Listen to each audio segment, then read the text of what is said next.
Hello बच्चों, क्या हाल चाल है आप सभी का। फटाफट कमेंट में बताइए। और हम जो है बायोलॉजी का भाग नंबर 2 लेकर आ गए हैं बिहार बोर्ड का। तो जो भी बिहार के बच्चे जो है कक्षा 12 में है और जीव विज्ञान की तैयारी करना चाहते हैं हमारे साथ, तो फटाफट जुड़ जाएं और तैयारी करें बायोलॉजी का एकदम बेसिक से। हम पहला चैप्टर पढ़ा रहे हैं। कौन सा चैप्टर भाई?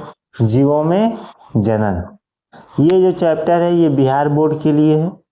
और इसके बाद जो दूसरा चैप्टर स्टार्ट होगा वो बिहार और यूपी दोनों बोर्ड के लिए होगा। ठीक है, तो दोनों राज्य के जो है बोर्ड जो है उनको हम कंबाइन एक ही क्लास में चला रहे हैं। तो जो जिन बच्चों को जो है तैयारी करना होगा फटाफट चैनल को सब्सक्राइब कर लीजिए, शेयर कर दीजिए और अपने मित्रों को भी बता दीजिए। ठीक है, चलिए हम बात करते हैं। तो हम कल आप लोग को बताए थे किसके बारे में भैया? जीवन अवधि के बारे में, यानी जीवन काल के बारे में बताए थे।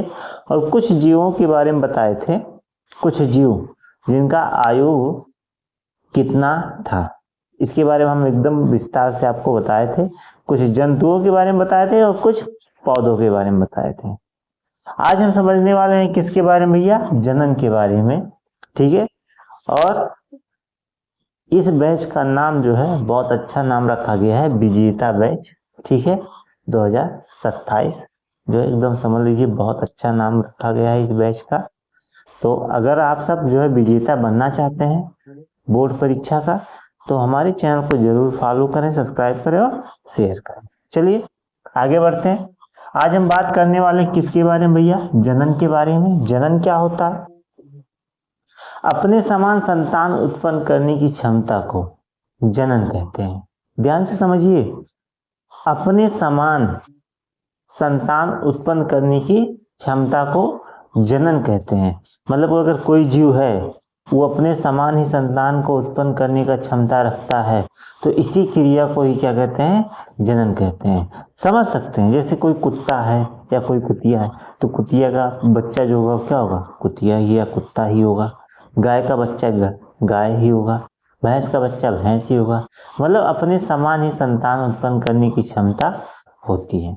ठीक है, अब जनन का उद्देश्य क्या होता है? जनन का उद्देश्य आप लोग कमेंट में बता सकते हैं कि जनन का उद्देश्य क्या होता है। देखिए कल हम आपको बताए थे कि जनन का उद्देश्य क्या होता है। तो जनन का उद्देश्य जो होता है वो एक ही होता है कि कौन सा उद्देश्य होता है?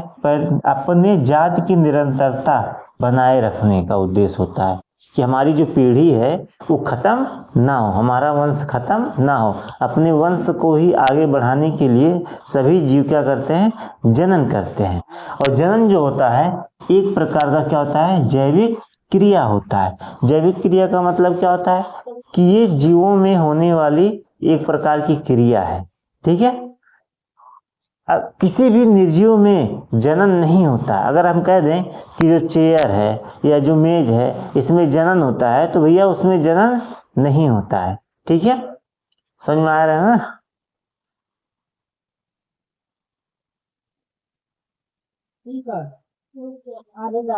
क्या बताएं ठीक है, तो जनन का उद्देश्य जो है हम समझते हैं। जनन का उद्देश्य जो है क्या है? कि जाति की निरंतरता सदियों बनी रहे और जाति का अस्तित्व बना रहे। ठीक है, यानी वंश खत्म ना हो। और वो अपने वंश को बढ़ाने के लिए दिन प्रतिदिन जो है हर जीव जनन करते हैं, संघर्ष करते हैं। ठीक है, अपने बच्चों की रक्षा करते हैं। ठीक है, कोई भी जीव हो। ठीक, जनन जो होता है वो दो प्रकार का होता है। कितने प्रकार का होता है? दो प्रकार का होता है। एक होता है कौन सा? अलैंगिक जनन। और दूसरा जो होता है वो क्या होता है? लैंगिक जनन। ठीक है, कौन कौन सा? अलैंगिक जनन और लैंगिक जनन। अब आप सब सोचेंगे कि सर अलैंगिक जनन क्या होता है, लैंगिक जनन क्या होता है, ये सोच रहे होंगे। देखिए बहुत आसान भाषा में हम आपको समझा सकते हैं कि अलैंगिक जनन क्या होता है। अलैंगिक जनन का मतलब होता है जिसमें केवल एक जनक की आवश्यकता होती है। कितने जनक? एक जनक की आवश्यकता होती है। ठीक है, मतलब इसमें दो जनक की आवश्यकता नहीं होती है। मतलब अगर केवल नर है या फिर मादा है, अगर दोनों में से कोई एक ही है तब भी संतान उत्पन्न कर सकते हैं। ठीक है, अब चाहे नर हो चाहे मादा हो, चाहे हम नर को मम्मी कहें चाहे मादा को मम्मी कहें, मतलब दोनों में से कोई एक ही क्या कर देगा, संतान उत्पन्न कर सकता है। तो इसे हम क्या कहते हैं, अलैंगिक जनन कहते हैं। मतलब आप आसान भाषा में समझ सकते हैं कि अलैंगिक जनन वह जनन है जिसमें केवल एक जनक की आवश्यकता होती है, चाहे वो नर हो चाहे वो मादा हो। ठीक है, अलैंगिक जनन के कई प्रकार होते हैं, अगले वीडियो में आपको हम विस्तार से बताएंगे केवल अलैंगिक जनन के बारे में ही, क्योंकि अलैंगिक जनन जो है इसका बहुत बड़ा विस्तार है, एकदम अच्छे से एक एक टॉपिक इसको समझना है। ठीक है, लैंगिक जनन जो होता है इसमें दो जनक की आवश्यकता होती है। कितने जनक की आवश्यकता होती है भाई, दो, एक तो नर और दूसरा मादा। नर का मतलब होता है क्या, पुरुष, और मादा का मतलब होता है स्त्री। मतलब नर का मतलब होता है पापा और मादा का मतलब होता है मम्मी। ठीक है, अब देखिए जो लैंगिक जनन होता है ये दो प्रकार का होता है, एक तो होता है एक लिंगी और दूसरा क्या होता है, द्विलिंगी।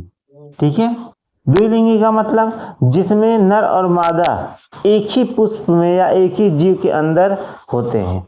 ऐसे बहुत सारे जीव होते हैं जिसमें नर और मादा एक ही में होते हैं, उन्हें क्या कहते हैं, द्विलिंगी कहते हैं। और जब नर अलग हो और मादा अलग हो, जैसे मनुष्य हो गया, गाय हो गए, भैंस हो गए, बकरी हो गया, ठीक है, तो उन्हें हम क्या कहते हैं, एक लिंगी कहते हैं। क्या कहते हैं, एक लिंगी। जबकि एक लिंगी और द्विलिंगी दोनों क्या होते हैं, लैंगिक जनन करते हैं। क्या करते हैं, लैंगिक जनन करते हैं। ठीक है, समझ में आया ना। तो चलिए फिर मिलते हैं अगले वीडियो में, और उस वीडियो में हम विस्तार से जानेंगे किसके बारे में भाई, अलैंगिक जनन के बारे में। अलैंगिक जनन कितने प्रकार के होते हैं, ठीक है, कैसे होता है, एकदम विस्तार से हम समझेंगे जानेंगे। ठीक है, और आप जो है इस वीडियो को एकदम अच्छे से शेयर कर दीजिए।